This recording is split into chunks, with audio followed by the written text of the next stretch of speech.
Jika kita kerap melintas di tol Cikampek atau Trans Jawa, pasti pernah melihat sopir sasis bus tanpa bodi yang mirip pebalap formula pertama. Mirip dalam artian, mereka pakai jaket, helm dan sarung tangan saat menyetir sasis bus tanpa bodi. Pernah melihat seorang sopir membawa sasis bus di jalan raya? Itu adalah cara pengiriman sasis bus dari dealer ke karoseri yang akan membangun bodi bus. Nah, kenapa pengiriman sasis bus ke karoseri dikendarai langsung oleh sopir? Apa tidak ada cara lain yang lebih aman atau efisien? Salah satu prosedur pengiriman sasis bus dari dealer ke karoseri dilakukan dengan cara dikendarai langsung oleh sopir lewat jalan raya. Selain itu, ada cara lain, yakni sasis bus tersebut ditowing menggunakan truk. Tapi dalam praktiknya, cara pertama lebih banyak dipilih. Apa alasannya? Begini, pada saat sebuah perusahaan otobus ingin meremajakan armadanya atau ingin membangun bus baru, maka sasis baru yang dibelinya tersebut harus dibawa dari dealer ke pabrik karoseri yang dipilih. Mengutip penjelasan, masih beruntung bus era 70N, sasis masih ada sedikit kepala, sehingga sopir yang membawanya masih cukup terlindungi. Namun pada perkembangannya sasis bus saat ini, dikirim hanya berupa rangka mesin, ban, setir dan dashboard, sehingga untuk membawa ke pabrik karoseri diperlukan sopir yang berkemampuan di atas rata-rata. Tak terbayangkan hanya berbekal helm, jaket tebal dan sarung tangan, mereka harus terampil mengemudikan kendaraan kosong tanpa bodi berdimensi besar dan bermesin di atas 5000 cc. Jadi, tidak hanya skill yang mumpuni, tapi juga fisik yang tangguh. Selain diantar langsung oleh sopir ke karoseri, sebetulnya masih ada cara lain.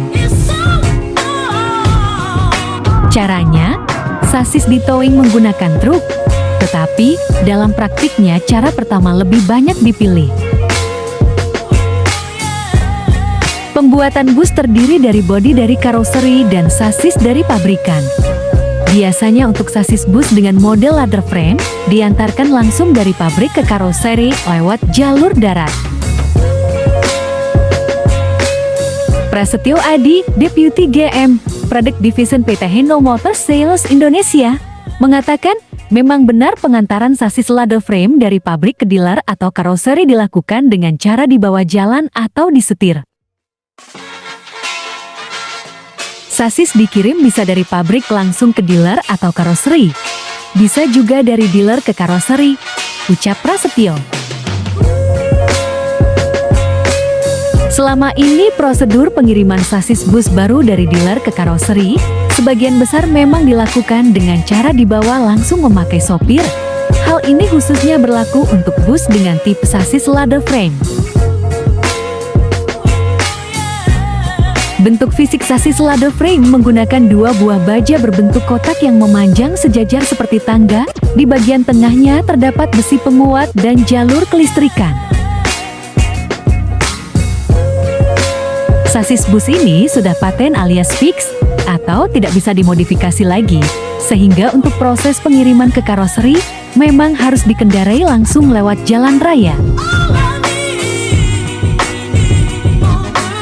Selain karena konstruksi sasis ladder frame, alasan lain mengapa sasis bus dikirim ke karoseri dengan cara dikendarai langsung, adalah untuk menghemat biaya. Sebab, biaya pengiriman sasis bus yang dikendarai langsung oleh driver lebih efisien jika dibandingkan dengan cara lain. Pengiriman sasis bus yang aman sebenarnya dengan cara ditowing, tetapi pengiriman sasis bus menggunakan towing cukup mahal, sehingga lebih efisien bagi dealer atau perusahaan otobus untuk mengirimnya menggunakan jasa driver. Proses pengiriman sasis bus ke karoseri cukup unik, Karena sasis bus yang masih telanjang tanpa bodi dikendarai langsung oleh driver yang menggunakan peranti safety lengkap seperti jaket dan helm. Bus Endico Konsultan Laksana, Langwidia Prabawasista, mengatakan bahwa selama ini prosedur pengiriman sasis bus baru dari dealer ke karoseri sebagian besar memang dilakukan dengan cara seperti itu. Hal ini khususnya berlaku untuk bus dengan tipe sasis ladder frame.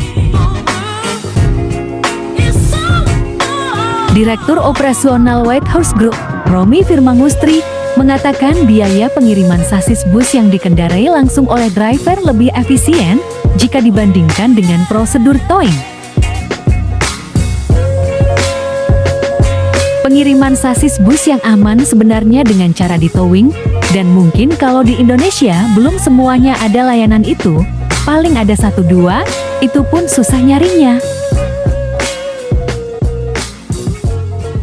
Selain susah mencari layanan tersebut, menurut Romi, biaya pengiriman sasis bus menggunakan towing pun cukup mahal, sehingga lebih efisien bagi dealer atau perusahaan otobus untuk mengirimnya menggunakan jasa driver.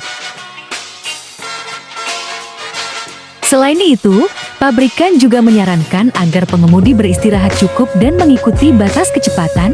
Kita minta pengemudi agar beristirahat apabila sudah menyetir selama 3 jam dan kecepatannya juga dibatasi 60 kpj. Jadi kalau perjalanannya jauh, bisa sampai menginap, kata Prasetyo. Harga ongkos kirim menggunakan towing bagi dealer pun nggak akan masuk, sehingga dealer akan mengimbangi ke customer-nya.